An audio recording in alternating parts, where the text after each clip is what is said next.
Welcome to chemistry search. आज हम discuss करेंगे method of preparation of alkene. तो पहला जो मेथड है वो है by partial reduction of alkynes. ठीक है, हमने पार्शियल रिडक्शन करनी है, ना कि कंप्लीट रिडक्शन। अगर हम कंप्लीट रिडक्शन करेंगे तो जो एल्काइन है वो पहले एल्कीन में कन्वर्ट होगा और फिर एल्कीन लास्ट में क्या प्रोडक्ट देगा, एल्केन। तो हमें इस रिएक्शन को कौन सी स्टेज पे रोकना है, एल्कीन वाली स्टेज पे। ठीक है, तो इसके लिए कुछ हम स्पेसिफिक कैटलिस्ट लेंगे, जैसे कि यहाँ पर एग्जांपल दिया हुआ है, देखिए ये है आपका but two yne, triple bond है।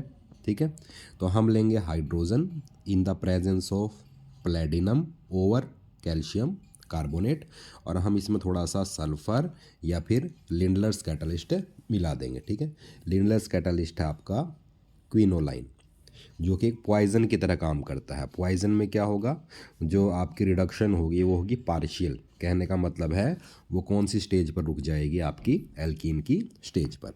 तो जब आप इस तरह की स्पेसिफिक कंडीशन लेते हैं तो आपको मिलता है सिस ब्यूट टू इन। जो आपके हाइड्रोजन है, ठीक है, वो क्या होगा, दो हाइड्रोजन में से एक हाइड्रोजन एक ट्रिपल बॉन्डेड कार्बन के जुड़ जाएगा और दूसरा दूसरे ट्रिपल का बॉन्डेड कार्बन पे जुड़ जाएगा, क्योंकि जो आपका एल्काइन है वो कौन सी रिएक्शन देता है, एडिशन रिएक्शन। तो आप यहाँ पर देख सकते हो ये दो हाइड्रोजन क्या हो चुके हैं, ब्यूट टू आइन में अटैच्ड हो चुके हैं। ठीक है, तो यहाँ पर जो प्रोडक्ट बनेगा वो बनेगा सिस ब्यूट टू इन। ठीक है, सिस क्यों बनेगा, क्योंकि जो दोनों मिथाइल ग्रुप हैं वो दोनों एक ही साइड है। अगर सेम ग्रुप्स डबल बॉन्ड के एक ही साइड होते हैं तो कौन सा प्रोडक्ट बनता है, सिस। उसी तरह से यदि आप sodium low in the presence of liquid ammonia, ठीक है, तो ये जो सॉल्यूशन है ये एक रिड्यूसिंग एजेंट की तरह काम करता है, और जो हमारा एल्काइन है, ठीक है, उसकी क्या कर देता है, रिडक्शन कर देता है। तो यहाँ पर भी आप देख सकते हैं, यहाँ भी रिडक्शन हुई है, एडिशन ऑफ क्या हुई है, हाइड्रोजन हुई है। लेकिन आप यहाँ पर देख सकते हो हाइड्रोजन हाइड्रोजन की पोजीशन कैसी है, बिल्कुल एक दूसरे के अपोजिट। तो यहाँ पर जो प्रोडक्ट बना है वो क्या बना है, ट्रांस ब्यूट टू इन, क्योंकि मिथाइल ग्रुप्स और हाइड्रोजन ग्रुप्स क्या है, बिल्कुल एक दूसरे के अपोजिट है। सेकंड मेथड आपका फ्रॉम एल्काइल हैलाइड। ठीक है, एल्काइल हैलाइड का जनरल फॉर्मूला है आपका आर एक्स। ठीक है, आर आपका एल्काइल ग्रुप है, एक्स आपका हैलोजन है। ये जो प्रोसेस होगी ये होगी आपकी डी हाइड्रो हैलोजिनेशन। जहाँ ये डी ई वर्ड आएगा इसका मतलब होता है रिमूवल। तो किस किस चीज़ की रिमूवल होगी, एक तो हाइड्रोजन की रिमूवल होगी और किसकी, हैलोजन की। ठीक है, तो इस प्रोसेस को क्या बोलेंगे हम, डी हाइड्रो हैलोजिनेशन प्रोसेस। तो हम इसका छोटा सा मैकेनिज्म देख लेते हैं एक बारी, प्रोसेस होगी कैसे। तो यहाँ पर आप देखिए हमारे पास एक अल्फ़ा कार्बन है। अल्फ़ा कौन सा कार्बन है, जिसके साथ क्या जुड़ा हुआ है आपका, हैलोजन। ठीक है, अल्फ़ा कार्बन के साथ जो सेकंड कार्बन है उसको बोलेंगे हम बीटा कार्बन। ठीक है, और जो इसके साथ हाइड्रोजन अटैच है हम इसको बीटा हाइड्रोजन बोल सकते हैं। तो इसमें क्या होगा, एक तो हाइड्रोजन निकलेगा प्रोसेस में और एक क्या निकलेगा आपका, हैलोजन। तो हैलोजन तो आपका अल्फ़ा कार्बन से निकलेगा, ये ध्यान रखना है, और हाइड्रोजन किससे निकलेगा, आपका बीटा कार्बन से। ठीक है, तो जब हम एल्काइल हैलाइड को एल्कोहलिक केवच से ट्रीट करते हैं तो क्या मिलता है हमको, एल्कीन, और क्या निकलता है, हाइड्रोजन और हैलोजन, मतलब HX निकलता है। ठीक है, तो हम कुछ इसके एग्जांपल्स कर लेते हैं, इससे आपको बेटर समझ में आ जाएगा। तो यहाँ पर देखिए, यहाँ पर आपका है इथाइल आयोडाइड या फिर आयोडो इथेन। अगर हम इसको एल्कोहलिक केवच के साथ ट्रीट करेंगे इन the presence of 3532-363 kelvin of temperature, तो आपकी उसी तरह से क्या प्रोसेस होगी, डी हाइड्रो हैलोजिनेशन प्रोसेस। ठीक है, तो इसमें होगा क्या, जो हैलोजन निकलेगा वो तो अल्फ़ा कार्बन से निकलेगा, और जो हाइड्रोजन निकलेगा वो कौन से कार्बन से निकलेगा, बीटा। और इन दोनों अल्फ़ा कार्बन और बीटा कार्बन के बीच में क्या आ जाएगा, डबल बॉन्ड आ जाएगा। तो यहाँ पर देखिए HI आपका निकल गया, ठीक है, और क्या प्रोडक्ट रह गया, CH2 डबल बॉन्ड CH2। उसी तरह से 1 ब्रोमोप्रोपेन सेम है बिल्कुल। अगर हम किसके साथ ट्रीट करेंगे, एल्कोहलिक KOH के साथ, तो अल्फ़ा वाला तो अल्फ़ा कार्बन का तो क्या निकलेगा, हैलोजन, और बीटा कार्बन का क्या निकलेगा, हाइड्रोजन। ठीक है, और अल्फ़ा और बीटा इनके बीच में क्या कौन सा बॉन्ड आ जाएगा, डबल। तो यहाँ पर आप प्रोडक्ट भी देख सकते हैं। बहुत ही इंपॉर्टेंट क्वेश्चन है, एग्ज़ाम में आ सकता है। अब क्या हो अगर आपके पास एक से ज़्यादा बीटा कार्बन प्रेजेंट हो। यहाँ पर देखिए, जो ये वाला कार्बन है जिस पे हैलोजन जुड़ा हुआ है, ये है अल्फ़ा कार्बन, और इसके साथ ये दो क्या हैं आपके बीटा कार्बन। ठीक है, तो अगर उसी तरह से हम अगर ट्रीट करेंगे अल्कोहलिक KOH के साथ, तो इसमें दो प्रोडक्ट निकलेंगे। एक तो प्रोडक्ट वो निकलेगा जो इस कार्बन के हाइड्रोजन से निकलने से बनेगा, और एक वो प्रोडक्ट बनेगा जो इस कार्बन के हाइड्रोजन के रिमूवल से बनेगा। ठीक है, तो चलिए देखते हैं क्या क्या प्रोडक्ट बनेंगे। तो अगर हम क्या करें, पहले मैं क्या कर रहा हूँ, इस कार्बन के हाइड्रोजन को क्या कर रहा हूँ, रिमूव कर रहा हूँ। ब्रोमीन तो रिमूव होएगा। ठीक है, ये अल्फ़ा कार्बन हो गया, और ये वाला कौन सा हो गया, साथ वाला बीटा। ठीक है, तो बीटा वाले का क्या निकलेगा, हाइड्रोजन निकलेगा यहाँ से, और इन दोनों के बीच में क्या आ जाएगा, डबल बॉन्ड, और ये प्रोडक्ट बनेगा। ठीक है, CH3CH double bond CH single bond CH2। ठीक है, अब अगर हम इधर वाले हाइड्रोजन की बात करें, अगर ये निकलता है तो हैलोजन तो निकलना ही निकलना है। ठीक है, अब ये अल्फ़ा हो जाएगा और ये क्या हो जाएगा, बीटा। बीटा वाले का क्या निकलेगा, हाइड्रोजन, तो डबल बॉन्ड कहाँ आ जाएगा, अब इन दोनों कार्बन्स के बीच में आ जाएगा। ठीक है, तो यहाँ दो प्रोडक्ट बनेंगे आपकी, लेकिन इसमें से एक ज़्यादा स्टेबल होगा और एक कम स्टेबल होगा। ठीक है, ये जो ऊपर वाला प्रोडक्ट है ये 80% बनेगा, और जो नीचे वाला प्रोडक्ट है ये कितना परसेंट बनेगा, 20%। अब ये डिपेंड करता है कौन ज़्यादा बनेगा और कौन कम, ये इनकी स्टेबिलिटी पे डिपेंड करता है कि कौन सा एल्कीन ज़्यादा स्टेबल है। अब स्टेबिलिटी के बारे में कौन बताएगा, स्टेबिलिटी के बारे में बताएगा आपका सैडजैप्स रूल।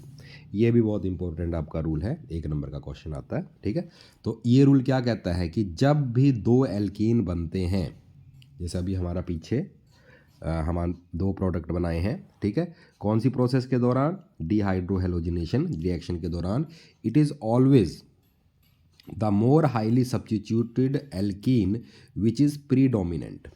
ठीक है, प्रीडोमिनेंट का मतलब कौन सा ज़्यादा बनेगा, वो ज़्यादा बनेगा जो कैसा है, हाईली सब्स्टिट्यूटेड। अब इसका क्या मतलब हुआ हाईली सब्स्टिट्यूटेड का, देखिए यहाँ पर देखिए आप, अगर मैं ऊपर वाले एल्कीन की बात करूँ तो इसमें जो डबल बॉन्डेड कार्बन है, ये देखिए इसमें दो एल्काइल ग्रुप लगे हुए हैं। ठीक है, एक इधर से एल्काइल ग्रुप लगा हुआ है और एक यहाँ पर, तो कितने एल्काइल ग्रुप हैं इसमें, दो।